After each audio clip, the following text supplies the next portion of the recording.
आज की हमारी चर्चा भारत के इतिहास के एक ऐसे तूफानी दौर पर है जब एक विशाल साम्राज्य मुगल साम्राज्य ताश के पत्तों की तरह बिखर रहा था। हाँ। लेकिन यह सिर्फ एक अंत की कहानी नहीं है।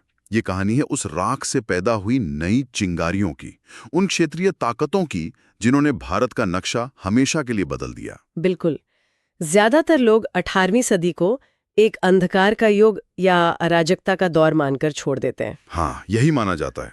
लेकिन असल में ये भारत के सबसे डायनामिक, सबसे उथल-पुथल भरे और सबसे रचनात्मक दौर में से एक था। जब दिल्ली की शक्ति कमजोर हुई तो भारत के अलग-अलग कोनों में नई ऊर्जा, नई महत्वाकांक्षाएं और नई पहचानें जन्म ले रही थीं। तो आज हम इसी पर गहराई से बात करेंगे। हम समझेंगे कि इतना बड़ा मुगल साम्राज्य आखिर कमजोर क्यों हुआ, और उससे भी दिलचस्प बात कि इस खालीपन को भरने के लिए बंगाल, अवध, हैदराबाद से लेकर मराठा, सिख और मैसूर जैसी ताकतें कैसे और क्यों उभरी। और ये समझना भी जरूरी है कि सत्ता का केंद्र कैसे बदलता है। जब एक महाशक्ति लड़खड़ाती है तो क्या उसकी जगह लेने वाले उसकी गलतियों से सीखते हैं या उन्हें ही दोहराते हैं? बहुत बढ़िया सवाल। तो शुरू करते हैं सबसे बड़े सवाल से। मुगल साम्राज्य, जो अकबर और शाहजहां के समय अपनी ताकत के शिखर पर था, वो औरंगजेब के बाद इतना कमजोर कैसे हो गया? मुझे लगता है इसकी दो बड़ी वजहें थीं। एक तो बाहरी हमले और दूसरा अंदरूनी कमजोरी। हाँ, और दोनों एक दूसरे से जुड़ी हुई थी। शुरुआत बाहरी झटकों से करते हैं। 1739 में ईरान के शासक नादिर शाह का हमला सिर्फ एक हमला नहीं था, वो एक कयामत थी। करनाल की लड़ाई। जी, करनाल की लड़ाई में उसने मुगल सेना को इतनी आसानी से हरा दिया कि किसी को यकीन ही नहीं हुआ। एक मिनट, मतलब उस समय की सबसे बड़ी शाही सेना कुछ ही घंटों में हार गई? और उसके बाद दिल्ली की लूट, मैंने पढ़ा है कि वो हफ्तों तक चली। हफ्तों तक। मयूर सिंहासन और कोहिनूर हीरा भी तभी गया था। क्या ये सच है कि वो पूरा का पूरा सिंहासन उखाड़ कर ले गए थे? हाँ, ये कोई मुहावरा नहीं है। वो सचमुच पूरा का पूरा सोने और जवाहरात से जड़ा तख्त उठा के ले गए। आप उस हार के मनोवैज्ञानिक असर की कल्पना कीजिए। बहुत गहरा असर पड़ा होगा। जिस बादशाह को दिल्लीश्वर या दुनिया का शहंशाह कहा जाता था, वो अपने ही शहर को नहीं बचा सका। इस एक घटना ने पूरे भारत में ये संदेश भेज दिया कि मुगल शेर अब बूढ़ा और बेबस हो चुका है। और इस खुले दरवाजे से फिर अहमद शाह अब्दाली आया। बिल्कुल। नादिर शाह के सेनापति अहमद शाह अब्दाली ने तो जैसे भारत पर हमलों की झड़ी लगा दी। उसने कई बार हमले किए, लेकिन सबसे बड़ा झटका उसने मुगलों को नहीं, बल्कि उस समय की सबसे बड़ी भारतीय ताकत मराठों को दिया। पानीपत की तीसरी लड़ाई 1761 में। हाँ, 1761 में पानीपत की तीसरी लड़ाई में अब्दाली ने मराठों को हराया, और इस हार ने उत्तर भारत में एक ऐसा शक्ति शून्य पैदा कर दिया जिसे भरने के लिए अंग्रेज तैयार बैठे थे। तो क्या हम ये कह सकते हैं कि इन हमलों ने मुगल साम्राज्य की सैन्य कमजोरी को नंगा कर दिया? बिल्कुल सही नस पकड़ी है आपने। जब केंद्र अपनी ही राजधानी नहीं बचा सकता तो प्रांतों में बैठे गवर्नर और स्थानीय सरदार अपनी आजादी का ऐलान क्यों नहीं करेंगे? उन्हें समझ आ गया था कि दिल्ली अब उनकी रक्षा नहीं कर सकती, बल्कि दिल्ली को अब उनकी जरूरत है। सही बात है। चलिए अब अंदरूनी कमजोरियों की बात करते हैं। औरंगजेब के बाद के मुगल बादशाह। ये तो एक लंबी लिस्ट है। क्या इनमें से कोई भी ऐसा नहीं था जो साम्राज्य को संभाल पाता? कोशिशें तो हुई, पर हालात काबू से बाहर हो चुके थे। औरंगजेब के बाद जो शासक आए उनमें पहले थे बहादुर शाह प्रथम। उन्हें शाह ए बेखबर भी कहा जाता था। हाँ, लापरवाह राजा। लेकिन ये उनके साथ थोड़ा अन्याय है। उन्होंने राजपूतों और मराठों से सुलह करके हालात संभालने की कोशिश की, पर वो ज्यादा समय तक जिंदा नहीं रहे। उनके बाद तो जैसे गद्दी पर बैठने का एक मजाक ही शुरू हो गया। जहांदार शाह, जिन्होंने इजारा प्रणाली शुरू की थी, ये क्या थी? इजारा यानी राजस्व वसूली का काम ठेके पर देने की प्रथा। कागज पर तो ये आइडिया अच्छा लगता था कि झंझट खत्म, एक मुश्त रकम मिल जाएगी। हाँ, सीधा हिसाब। पर असल में इसने बिचौलियों का एक ऐसा वर्ग पैदा कर दिया जिन्होंने किसानों का भयानक शोषण किया और राज्य की जड़ें खोखली कर दी। और जहांवार शाह के बाद आए फर्रुखसियर, जिन्हें सैयद बंधुओं ने गद्दी पर बिठाया। ये सैयद बंधु तो किंग मेकर ही बन गए थे। हाँ, अब बादशाह अपनी ताकत से नहीं बल्कि दरबार के गुटों की मेहरबानी से बन और हट रहे थे। और फर्रुखसियर ने तो एक ऐसी गलती की जिसकी कीमत पूरे हिंदुस्तान ने चुकाई। 1717 का वो फरमान। जी, उन्होंने ब्रिटिश ईस्ट इंडिया कंपनी को एक फरमान जारी किया जिससे उन्हें बंगाल में बिना टैक्स दिए व्यापार करने की छूट मिल गई। ये तो विडंबना है। एक तरफ तीर्थ यात्रा कर हटाकर अच्छा बनने की कोशिश, दूसरी तरफ अंग्रेजों को इतनी बड़ी छूट देना। ये उस समय की हताशा और अदूरदर्शिता को दिखाता है। उन्हें लगा कि ये एक छोटी सी रियायत है, लेकिन उन्होंने एक ऐसे शिकारी को खून चखा दिया था जो आगे चलकर पूरे जिस्म पर कब्जा करने वाला था। इसके बाद आए मोहम्मद शाह, जिन्हें रंगीला के नाम से जाना जाता है। हाँ, और इन्हीं के समय नादिर शाह का हमला हुआ था। लेकिन क्या रंगीला का नाम उनके साथ थोड़ा न्याय नहीं करता? मैंने सुना है कि उनके दौर में कला और संगीत को बहुत बढ़ावा मिला। ये बिल्कुल सच है। उनके दौर में ख्याल गायकी और कथक को बहुत संरक्षण मिला। दिल्ली की संस्कृति अपने शिखर पर थी। लेकिन दिक्कत ये थी कि जब बादशाह संगीत और महफिलों में डूबे थे, तब साम्राज्य की दीवारें दरक रही थीं। तो वो एक अच्छे कलापारखी थे पर अच्छे शासक नहीं। बिल्कुल नहीं। और फिर आते हैं शाह आलम द्वितीय, जिनके लंबे शासनकाल में साम्राज्य बस नाम का रह गया। 1764 में बक्सर की लड़ाई में हार के बाद जो हुआ, वो तो शायद आखिरी कील थी। बिल्कुल। बक्सर की हार के बाद 1765 में हुई इलाहाबाद की संधि, और यहीं से खेल बदल गया पूरी तरह से।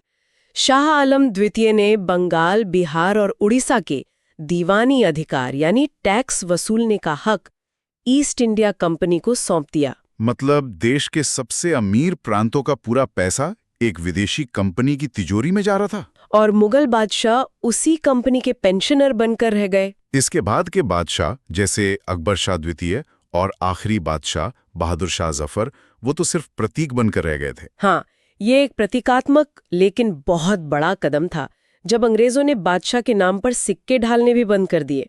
ये इस बात का खुला ऐलान था कि अब असली ताकत किसके हाथ में है। बहादुर शाह जफर तो एक बेहतरीन शायर थे, बहुत बेहतरीन, लेकिन 1857 के विद्रोह ने उन्हें अनिच्छा से ही सही एक नेता बना दिया। विद्रोह की हार के बाद उनका निर्वासन और रंगून में गुमनाम मौत मुगल साम्राज्य के दुखद अंत का प्रतीक है। तो जब दिल्ली एक खोखला खोल बन रही थी, तब असल ताकत, असल एक्शन प्रांतों में शिफ्ट हो रहा था।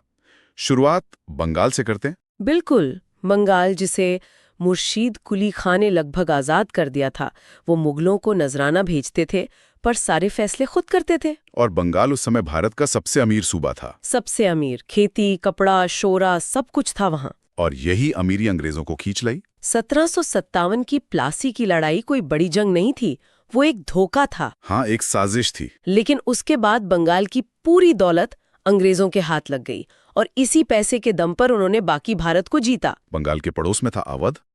वहां की कहानी तो बिल्कुल अलग थी। एकदम अलग। अवध की स्थापना सादत खान ने की। इसकी राजधानी पहले फैजाबाद, फिर लखनऊ बनी और लखनऊ जल्द ही दिल्ली का सांस्कृतिक विकल्प बन गया। शायरी, संगीत, खाना, वास्तुकला, हर चीज में एक नजाकत थी। आज भी लखनऊ का बड़ा इमाम बाड़ा अपनी वास्तुकला के लिए एक चमत्कार माना जाता है। अवध ने एक मिलीजुली गंगा जमुनी तहजीब को जन्म दिया। लेकिन इस खूबसूरत संस्कृति का भी अंत बहुत दुखद हुआ।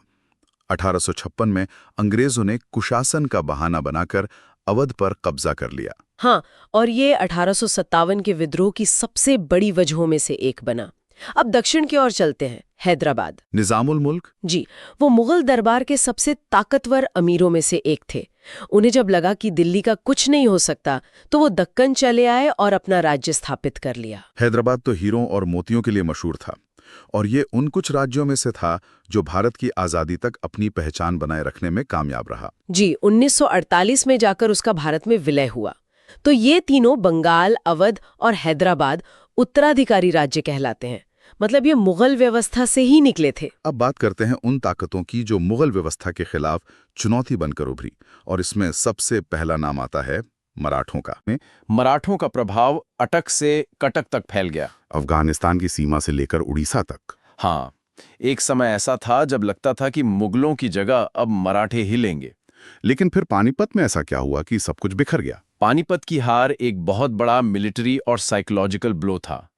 मराठों की एक पूरी पीढ़ी के योद्धा मारे गए। उनका अजय होने का भ्रम टूट गया। तो वो पुरानी एकता फिर कभी वापस नहीं आ सकी? कभी नहीं। इसके बाद आपसी लड़ाइयों और अंग्रेजों के साथ हुए युद्धों ने धीरे धीरे इस महान साम्राज्य का अंत कर दिया। तो उत्तर में मराठों की ताकत पर एक तरह से ब्रेक लग गया। लेकिन उसी समय दक्षिण में एक और ताकत उभर रही थी जो अंग्रेजों के लिए बड़ी सरदर्द बनने वाली थी, मैसूर। हाँ, हैदर अली और खासकर उनके बेटे टीपू सुल्तान। टीपू उस दौर के सबसे आधुनिक सोच वाले शासक थे। मैंने सुना है कि टीपू के रॉकेट देखकर अंग्रेज हैरान रह गए थे। बिल्कुल, वो लोहे के बने होते थे और पारंपरिक बांस के रॉकेट से कई ज्यादा दूर तक मार करते थे। उन रॉकेटों ने अंग्रेजी सेना में दहशत फैला दी थी। अच्छा, बाद में अंग्रेज इन रॉकेटों को अपने साथ इंग्लैंड ले गए और उन्हीं के आधार पर अपनी कॉन्ग्रीव रॉकेट्स विकसित की, जिनका इस्तेमाल उन्होंने नेपोलियन के खिलाफ किया। ये तो कमाल की बात है। टीपू सुल्तान की कहानी हमेशा दुखद लगती है। एक ऐसा शासक जो वक्त से आगे की सोच रहा था, लेकिन अपने पड़ोसियों मराठों और निजाम से ही उसे पूरा साथ नहीं मिला। 1799 में अंग्रेजों से लड़ते हुए उनकी मौत हो गई। अब उत्तर की ओर लौटते हैं, जहां एक और बड़ी ताकत उभर रही थी, सिख साम्राज्य। सिखों का उदय भी संघर्ष की एक लंबी कहानी है। गुरु गोबिंद सिंह के बाद बंदा बहादुर ने मुगलों को कड़ी टक्कर दी। उनके बाद सिख छोटी छोटी इकाइयों, जिन्हें मिसल कहते थे, में संगठित हो गए। और फिर आए महाराजा रणजीत सिंह, शेरे पंजाब। जी, रणजीत सिंह ने इन सभी बिखरी हुई मिसलों को एकजुट किया और एक विशाल और ताकतवर सिख साम्राज्य की स्थापना की, जिसकी राजधानी लाहौर थी। उनकी सेना एशिया की सबसे आधुनिक सेनाओं में से एक थी। लेकिन उनकी मौत के बाद ये साम्राज्य भी बिखर गया और आखिरकार 1849 में अंग्रेजों ने पंजाब पर कब्जा कर लिया। इन बड़ी ताकतों के अलावा एक और राज्य का जिक्र बहुत दिलचस्प है, दक्षिण में त्रावणकोर। हाँ, मार्तंड वर्मा का त्रावणकोर। इस राज्य ने वो कर दिखाया जो कोई और नहीं कर सका था। 1741 में कोलाचल की लड़ाई में उन्होंने डच ईस्ट इंडिया कंपनी की सेना को हराया। ये पहली बार था जब किसी भारतीय ताकत ने किसी यूरोपीय ताकत को एक बड़ी लड़ाई में हराया हो। जी, ये उस मिथक को तोड़ता है कि यूरोपीय हमेशा अजेय थे। ये तो सच में कमाल है। इन सभी राज्यों की कहानियों को सुनकर एक बात साफ होती है कि 18वीं सदी अराजकता का दौर नहीं, बल्कि जबरदस्त राजनीतिक प्रयोगों का दौर था। बिल्कुल, ये नकल नहीं थी, बल्कि एक रचनात्मक अनुकूलन था।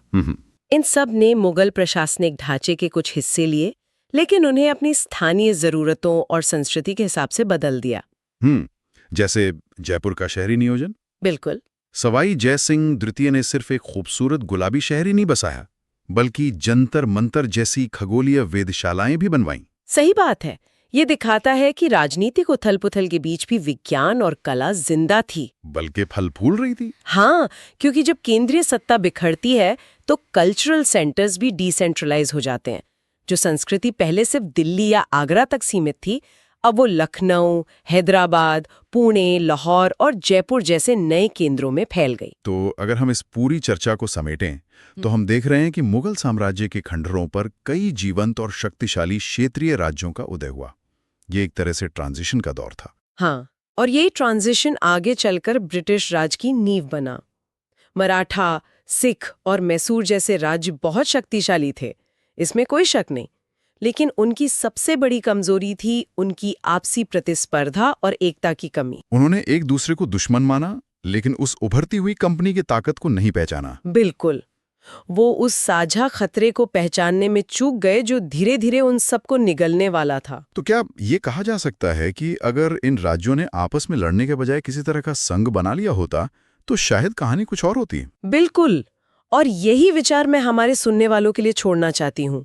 आज की चर्चा इस सवाल पर खत्म होती है कि यदि उस दौर में ये शक्तिशाली क्षेत्रीय राज्य अपनी तमाम ताकत के बावजूद ईस्ट इंडिया कंपनी को साझा खतरा मानने में कामयाब हो जाते, तो क्या भारत का औपनिवेशिक इतिहास कुछ और होता?